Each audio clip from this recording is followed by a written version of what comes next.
how Jesus built leaders. And if you can get that up, it's interesting that at the end of his life, Jesus said, Heavenly Father, I've done all the work that you've given me to do. And at that point, hadn't even gone to the cross yet. So he sort of begs the question, well, what was the work? I came to seek and save that which was lost. Right? What was lost? Our hearts were. The hearts of men, the hearts of women. And certainly, if you look at the amount of time that Jesus spent and where he put his efforts, certainly part of that work that you gave me to do was to get these 12 guys ready. One who would betray him. But he put a lot of effort and time into getting the disciples to get it. Training them, demonstrating the kingdom, explaining the kingdom, exemplifying the kingdom, beginning to restore the kingdom. That's what most of his time was spent doing, reading the Gospels. So how did Jesus build leaders?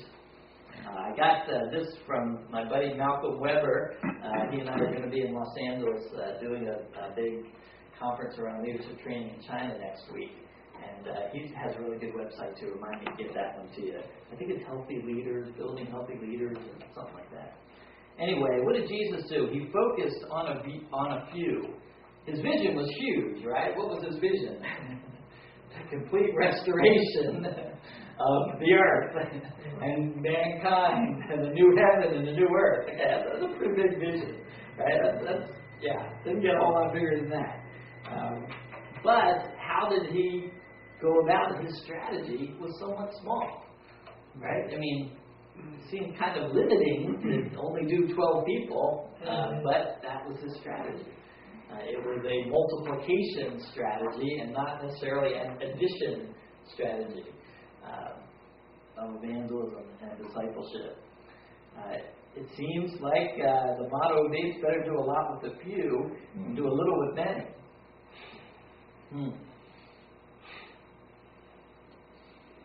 Jesus chose his few in prayer. Right? Our focus tends to be more on methods, right? And transcripts and resumes and experience and how these people look on paper. Jesus prayed, and his focus was on men. His focus was on people and not necessarily programs or curriculums. He knew who to invest in as a result of the time that he spent with his Father. And prayer was his first priority as he chose his leaders. He taught his leaders to pray.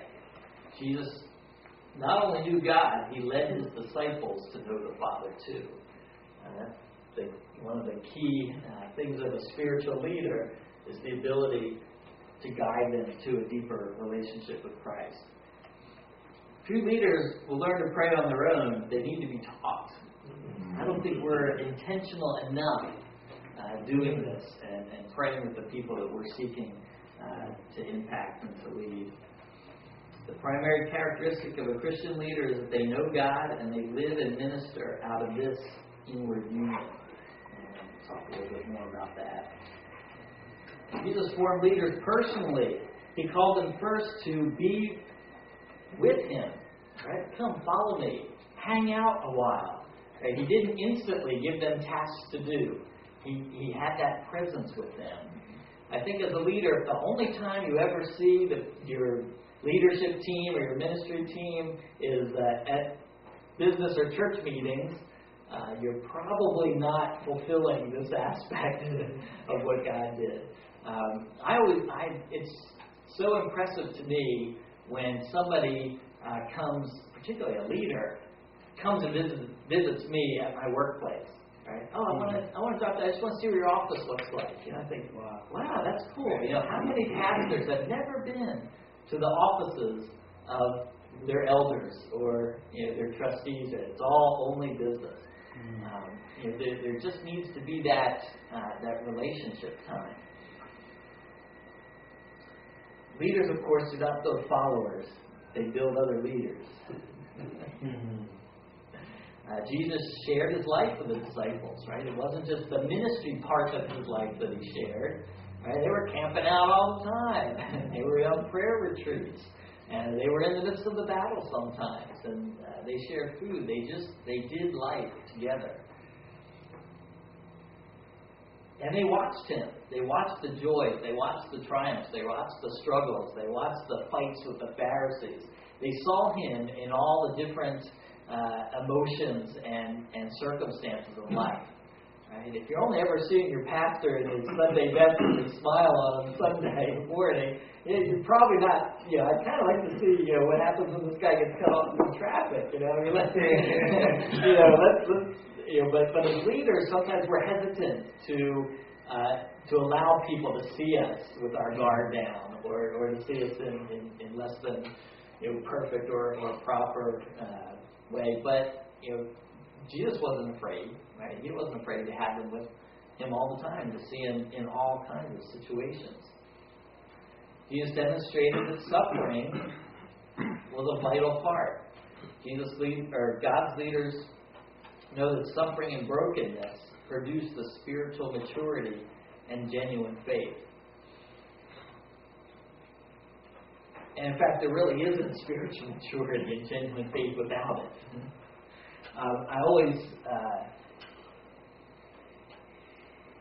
how do I put this? God seems to wound leaders very deeply before he uses them very significantly. I hope that wasn't inappropriate to say it that way. But it's almost unless a leader has had a significant period or time of brokenness, it seems that a lot of what they're living from is not really the faith in God. They're riding off their talents, their abilities, their drive. There's other things. It's so impressive to hear Bill Wolfson. Some of you know Bill Wolfson from Church for All Nations, and he seems like a pretty confident guy, and he even has a little bit of a swagger to him, and he's got a big church and all this. And at first I thought, big mega church pastor, successful. I thought, and then all of a sudden you hear his story, and it's just, I don't know if you know his story, but they discovered a pedophile on his board or on his staff, and what that put him through. And I thought, wow, this is a man now that God is going to use significantly, because there has been that time of brokenness, and what comes out, Bill said to me, no matter what happens the rest of my ministry, I could save every soul on the planet, and when I die, my obituary would be, he saved every soul on the planet and was the pastor of that church that had the pedophile. He said, it's it. It cannot be about my reputation anymore. That part is done. That part of the obituary is written. It's never going to change. He said, so you know what? I'm just about getting on with what God wants to accomplish here. I thought, whoa, okay, that's a leader that God is going to use. There's no way around that part. The suffering of Christ included the rejection, as he was scorned and rejected by the religious leaders of the day. Right? I don't know that Jesus enjoyed getting in those nasty arguments. He learned the struggle. Scriptures say it's kind of hard for us to kind of get that about Jesus, that he had to learn obedience. The suffering of the cross, of course, as he was humiliated and abused and lifted up and hung before everyone. Suffering was a key part. And he didn't spare his disciples from that, or from seeing that was a part of it. Teaching the Word was central to Christ's message. He was constantly teaching all kinds of people. He didn't just sort of have one niche group that he went after, right? We see him interacting and teaching in all circumstances to a lot of different kinds of people. He interpreted the Scriptures for the Jews. He taught on life in the New Kingdom. And he gave us commands in the Great Commission to teach, right? Go therefore into all the world, right? Make disciples, teaching them, right? All that I have commanded. Teaching is one of the things that He has commanded us to do. And He went around and demonstrated the kingdom life, right? He associated, talked with, and ministered to many different kinds of people, demonstrating that the kingdom is open to all, right? Even Canaanite women. What a shock that must have been to the disciples, right? And children, right? Don't send them away. Come here. You got to be like this, right? He showed that the kingdom is open to all. Races and ethnicities and cultures and nations and countries. He showed no favoritism. His healings and miracles demonstrated that the restoration of the kingdom was at hand. And he spoke of the new value system of kingdom believers. Oh, you want to be a leader? Yeah, serve. What? Right? And the whole Sermon on the Mount is the value system of the world turned upside down. There's a new value system for those who believe in the kingdom. Jesus demonstrated the power of Satan and the demons was disarmed. Right? It didn't go away. Right? In fact, when Jesus came, did the demons flee? A lot of times they came right at him. Right? It's interesting. At one point, Jesus tells the demon to leave. The demon doesn't go out the first time Jesus tells them. Whoa! What's going on here? The power of Satan and demons are still real, are still present, but Christ has disarmed them. And when we, as believers of that new kingdom, walk in that power and the authority, we have the same authority to disarm the forces of evil that Christ does. He demonstrated that. And he demonstrated the truly relational nature of leadership. You get the impression that he liked people. Right? He enjoyed teaching, helping, healing, talking with them, right? Seeing lives restored.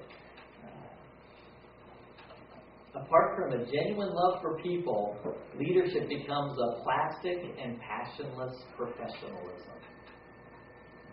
Ouch.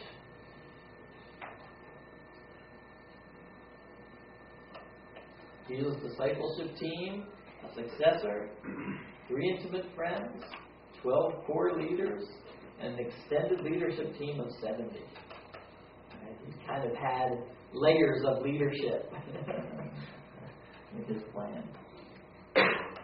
All right. Anybody have any comments about that?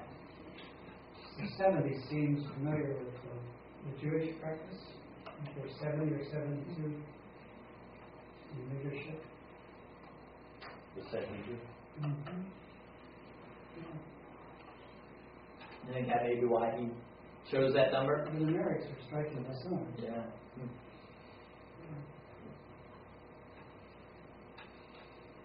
How do you react when you think about how Jesus went about training leaders and how we normally do it?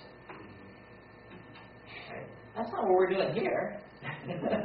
Right? You're all in rows and chairs, and I'm up front, and I'm going to give you grades, and this is not exactly how Jesus chose to do it when he was here.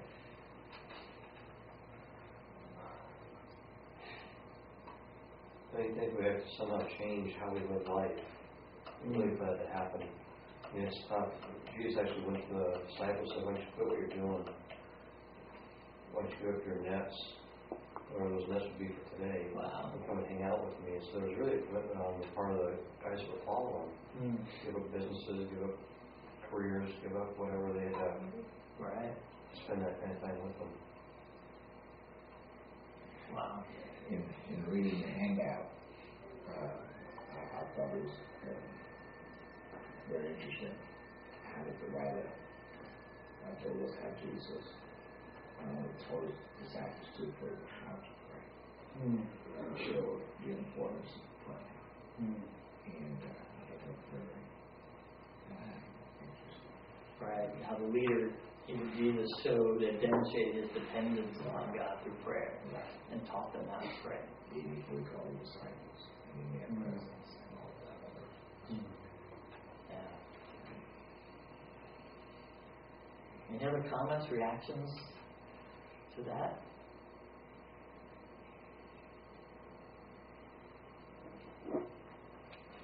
you like to be led like that?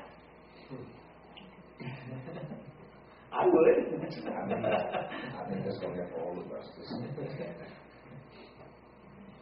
Give them more accountability. Yeah, sure.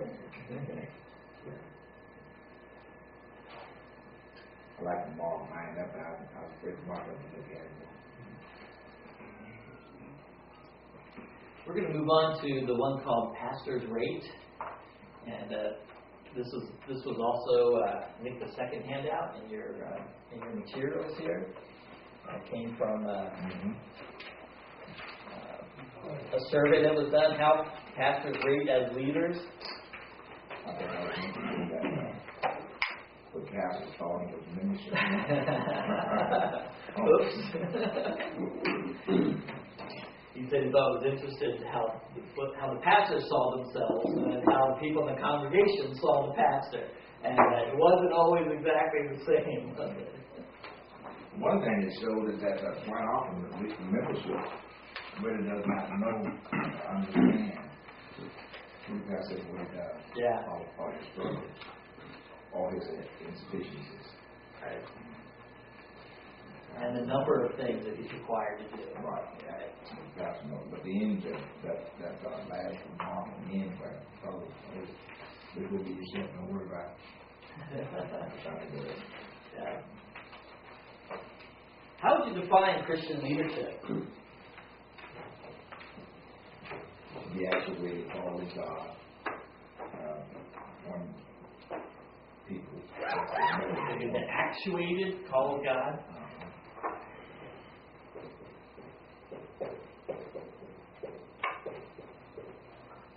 On men to win and disciple others to the cause of Christ.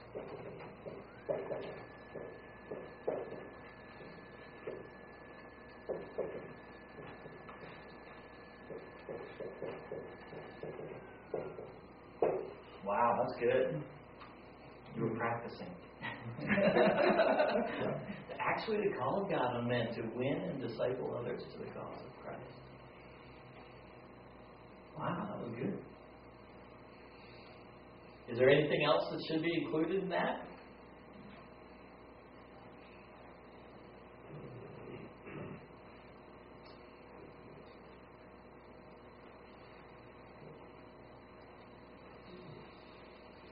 I like that it starts off with it's the call of God. It's not a self-appointed thing. It's a response to a call of God. And then the influence there by winning and discipling.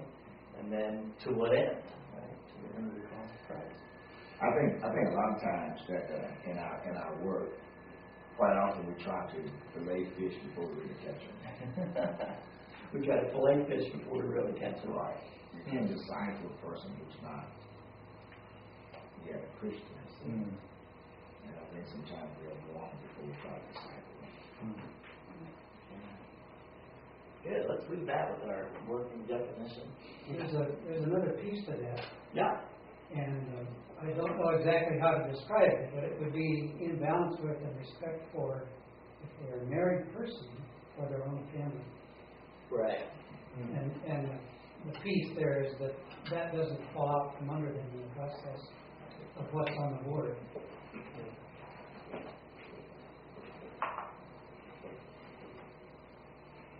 This is a huge issue right now in China.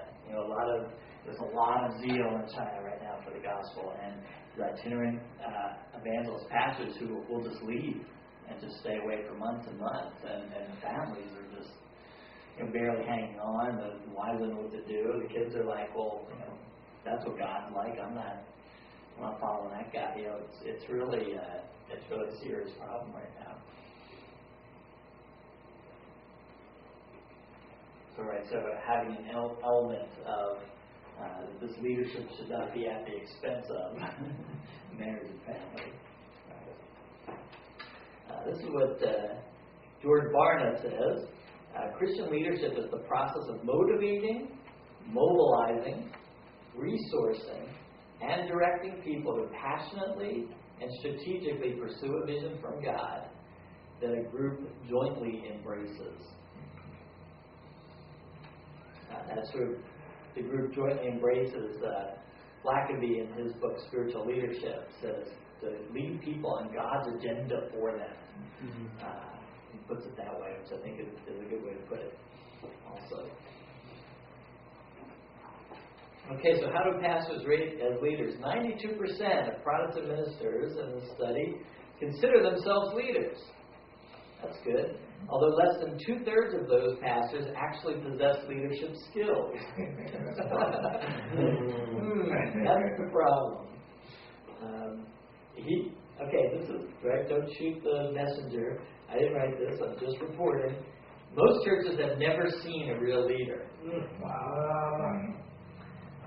Most of the studies that I've seen, besides this one, also say that most pastors get into it because they like to teach and they want to help people.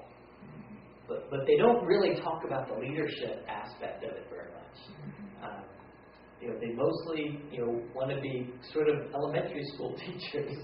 They want to have a nice, obedient class that will, they can teach, and then, but what leadership is. It's messy, and there's conflict, and there's vision issues, and there's, and most people, a lot of ministry say, this is not what I meant by leadership. By leadership, I meant I just want to be a teacher, and then I want to go home. Before their pastors were caregivers, right? They married, buried, visited, and met those people's expectations of what a pastor's supposed to do, right? This is sort of the chaplain pastor model. But they didn't leave them in the mission of Jesus to win the lost and to set the oppressed free. Wow. Right? What is that saying about our concept of ordained ministry? Sort of looked after the sheep. There wasn't a whole lot of equipping, releasing, envisioning. Yeah. Wow. A large majority of churchgoers admire their pastors, respect them, and trust them.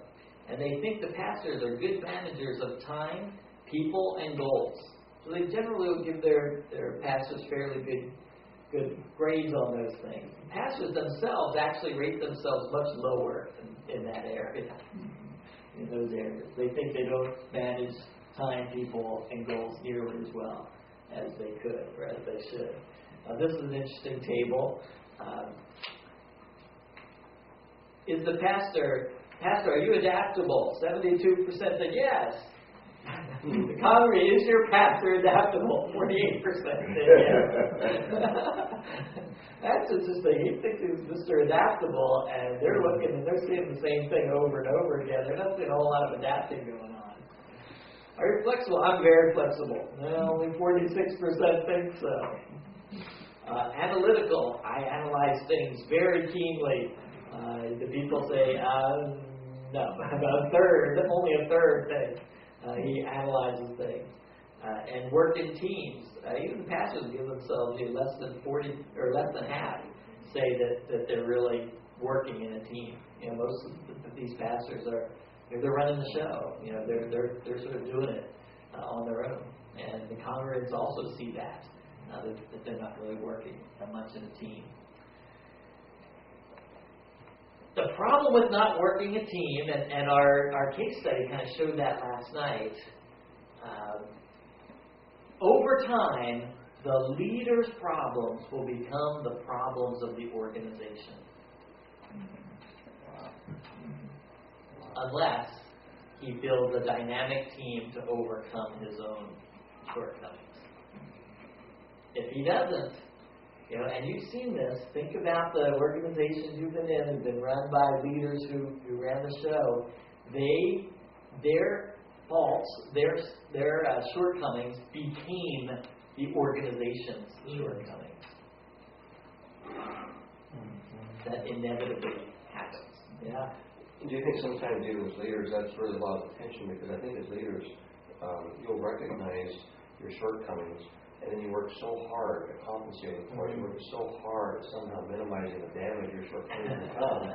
You do it, Brett, then you don't actually get the really kind of effort into the strengths you do have, because you're working so hard to manage and compensate and keep the collateral damage down from where you do have those shortcomings, where if you have a team, you don't have to worry about putting all the energy and time towards that. You can actually focus more where you're gifted.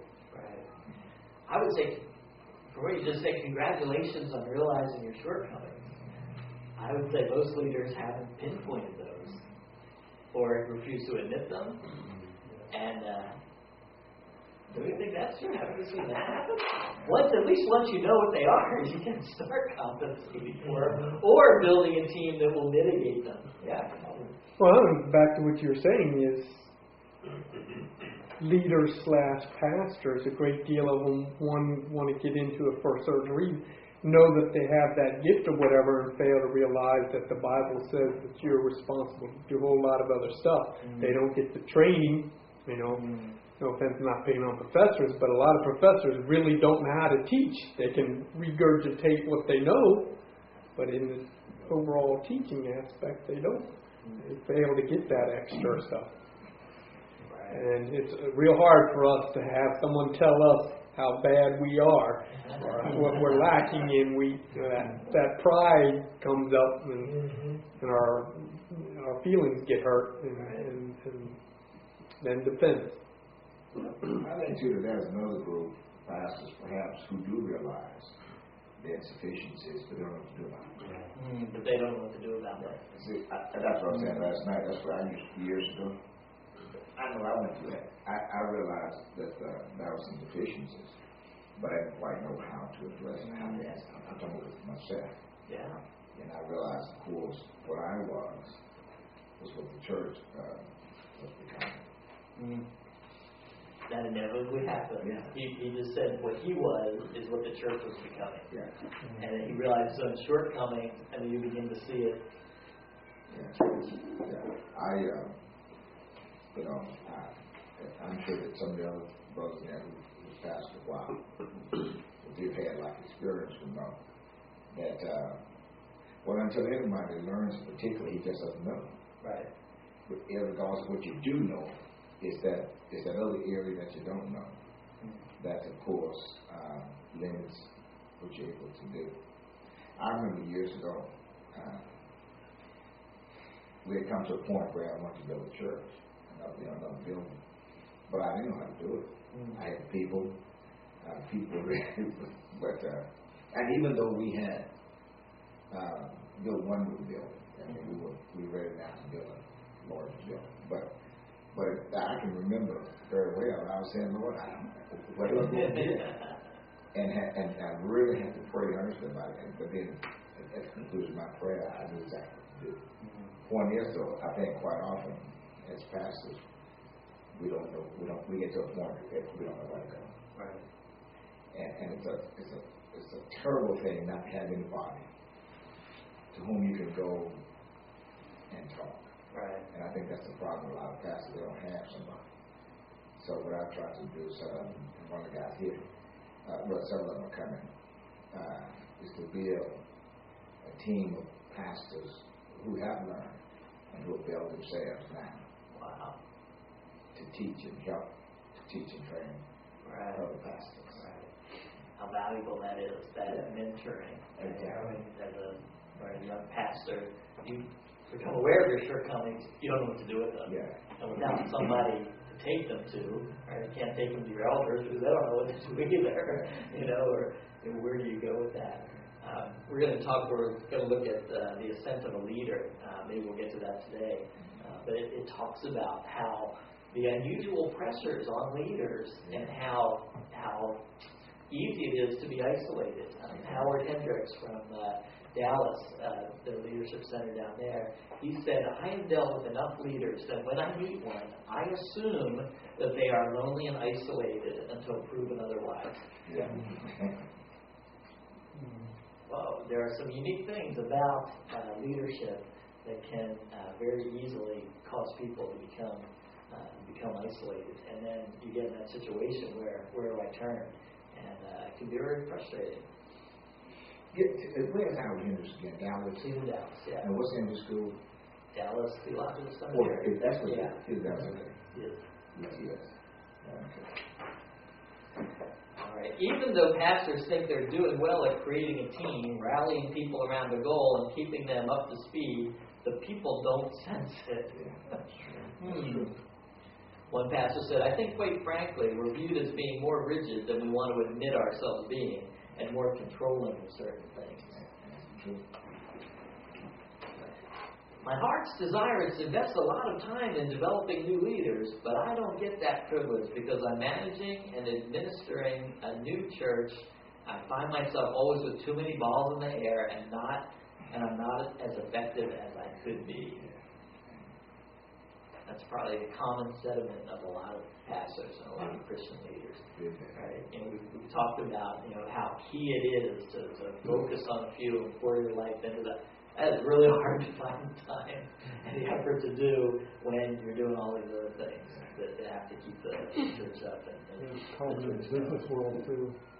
In the business world, you find the same thing. It's difficult finding time to train up employers who are loyal to you, who want to spend more time with them, and helping their clients, right, and training them and running their businesses. It's difficult. Right. So spending that time in training and mentoring people up is a challenge in the business world as well. Yeah. With age and experience, some pastors move to new positions. Right? They just say, I know my shortcomings here. I want to put myself over here where, I really can play from my strengths more. Or they reshape their existing position. Why don't I become executive pastor? I have such administrative gifts, but some of the teaching things. Why don't I just become administrative pastor, and then you become? They reshape their existing position to better suit their gifts. Others report developing new skills that fit both God's calling and their congregants' needs. Right? It's not too late to go out and develop some new skills. Okay, why don't we take a break? We're about an hour in.